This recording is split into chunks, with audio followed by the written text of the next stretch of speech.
Hello लोगोफोर नेचार publication YouTube चेनेलाव साफ्रोमबो बरायग्रोबाय दा बे समाव नोंथांमोननो दिन्थिनो नागिरदों 28 सेप्तेम्बर खालिनि बा 28 सेप्तेम्बरनि सिगांनि कारेन्ट एफेयार्सफोरखौ दिनै नोंथांमोननि सिगाङाव होनो लानाय जादों दा बे आंनि मोनसे ब्लग पेज बे ब्लग पेजाव आं बेखौ लाबोनाय जादों नोंथांमोनखौ दा बे ब्लग पेजावनो गासैखौबो सुजुनाय जादों बेनि सोमोन्दै गासैबो खिथालांगोन फारि फारि नायलांबानो जाबाय दा बेखौ बोरै मोननो हायो बेखौ आं दा खिथागोन दा बेहाय फार्स्टआव नुनो मोननाय जागोन गाहाय मन्त्रि नरेन्द्र मदि बिथाङा घर तक फाइबार स्किम फोसावनाय जाबाय होनदों आरो बावैसो फोसावदों बेखौ बबे रायजोआव फोसावदों होनो बे जाहैबाय बिहार बेनिफ्राय नुनो मोनगोन नाम्बार 2 आव इउनाइटेड नेशंस इनभाइरनमेन्टेल प्रग्रामनि थाखाय भारतनिफ्राय सोरखौ रिजनेल एम्बासाडर हिसाबै बिबान होनाय जाखो होनदों बेखौ बावैसो होनाय जादों दा बे जाहैबाय खुसि सिन्धालिया बे खुसि सिन्धालियाया नोंथांमोना बेखौ गोसोआव लानो नांगोन बेनिफ्राय नुनो मोननाय जागोन नाम्बार 3 आव DRDOआ आबुङै ABHYAS खौ उड़िसानि बालासराव टेस्ट बानायदों बेखौ नोंथांमोना बयबो नुखाबाय जानांगौ ससियेल मिडियायाव दा DRDO खौ माब्ला गायसननाय जादोंमोन अब्ला बेयो 1958 1958 बेनिफ्राय DRDO नि फुल फर्मआ जाहैबाय defence research and development organisation आरो ABHYAS आ माबि बे जाहैबाय मोनसे हाई स्पिड एक्सपेन्डेबल एरियेल टारगेट होनदों बियो दा बेखौ नोंथांमोनहा मिथिनो लानाय जागोन ABHYAS आ मा होननाय बे फ्राय सोंनायाव फैनो हागौ बेनिफ्राय नुनो मोनगोन नाम्बार 4 आव भारतनि बबे रायजोआव मकासा खालासि जजना 2020 खौ फोसावनाय जाखो होनदों बेखौ भारतनि बबे रायजोआ फोसावदों बेखौ नोंथांमोना मिथिनो नांगोन बे जाहैबाय राजस्थान बेनिफ्राय दङ नाम्बार 5 आव RBI reserve bank of India बयबो मिथिगौ बेखौ गोदानै PMC बेंकनि गोदान एडमिनिस्ट्रेसन हिसाबै सोरखौ थिसनखो होनदों बियो बे जाबाय एके दिग्जाइटखौ बेखौ फोसावनाय जाबाय दा PMC बेंकआ माबायदि बेखौ नोंथांमोना मिथियाबा पान्जाब एन्ड महाराष्ट्र कअपारेटिभ बेंक बियो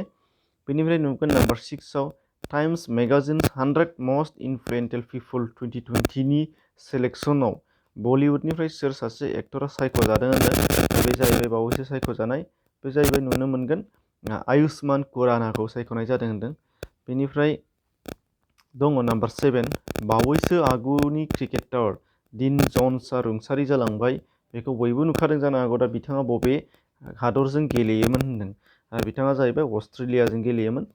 बेनिफ्राय नाम्बार 8 आव दङ बावैसो एसिर इन्डियाया सोरखौ गावनि ब्रेन्ड एम्बासाडर हिसाबै थिसनखो होनदों बे जाहैबाय सनु सुद एक्टर बेखौ बयबो सिनायगौ बेनिफ्राय नाम्बार 9 रासियानिफ्राय लाबोनाय राफेलखौ बयबो मिथिखादों गंबा राफेल लाबोदों बेखौ सिगांनि भिडिअफ्राव होखांखाबाय दा बेखौ गिबिसिनै बिरहोजेननो हानाय आइजो बिरहोग्राया सोर बेखौ नोंथांमोना मिथिनो नांगोन बे जाहैबाय शिवांगी सिं बेखौ सोंनाया कमन जानो हागौ बियो बिनिफ्राय नुनो मोननाय जागोन नाम्बार 10 बावैसो इउनियन गभर्नमेन्टआ मोनसे एक्सपार्ट कमिटि दादों जायजों चीननि जेंनाखौ नायबिजिरनाय जागोन माने टु प्रुभ चाइना वाचिं दा बे कमिटिनि चेयारमेना सोर जाखो होनदों बे जाहैबाय राजेश पान्त बेनिफ्राय नाम्बार 11 जसवन्त सिंहआ बावैसो थैबाय बेखौ नुनो मोननाय जादों मैयासो नुदों नोंथांमोनहा जानांगौ बिथाङा बबे बिथिंनि माने बबे फिल्डजों सोमोन्दो दंमोन बिथाङा पलिटिक्सजों आरो बिथाङा बबेनिमोन राजस्थाननि भारतीय जनता पार्टीजों बिथाङा दंमोन जोनोम 1938 थैनाया 23 सेप्तेम्बर 2020 बिनिफ्राय नुगोन नाम्बार 12 भारतआव गिबि कस्ट गार्ड एकाडेमि गायसननाय जाबाय होनदों दा बे गायसननायखौ बबे रायजोआव गायसनखो बा बबेयाव गायसनखो बे जाहैबाय कर्नाटकनि बेंगालराव बिनिफ्राय नुनो मोननाय जागोन नाम्बार 13 बावैसो BCCIआ 7 सोद्रोमानि मोनसे कमिटि दादों जायनि थांखिया अल इन्डिया वमेन सेलेक्सन खालामनाय जागोन दा बेहायनि गाहाय एबा हेडआ सोरबो होनदों बे जाहैबाय नीतू डेभिड बेनिफ्राय BCCआ मा बिलाइ BCCआ जाबाय board of control for cricket in India BCCIआ बेनिफ्राय नुगोन 14 अल इन्डिया फुटबल फेडारेसन फुटबलार player of the year 2019 and 20 दा बेनि थाखाय सोरखौ सायख'नाय जाखो होनदों माने अल इन्डिया फुटबल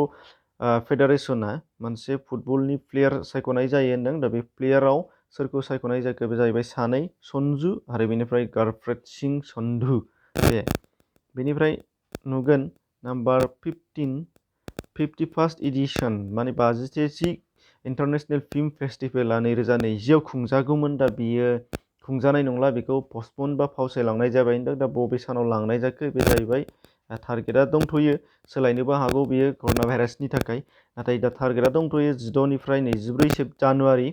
2021 मायथाइनि। बेनिफ्राय नुगोन नाम्बार 16 बबे रायजोआव बावैसो राज्य पुर'हित कल्याण योजना फोसावनाय जाखो होनदों बावैसो, बे जाहैबाय सोनाब बंग' बा वेस्ट बेंगल। बेनिफ्राय नुनो मोननाय जागोन नाम्बार 17 ब्रैथि एडिशन JIME-Xआ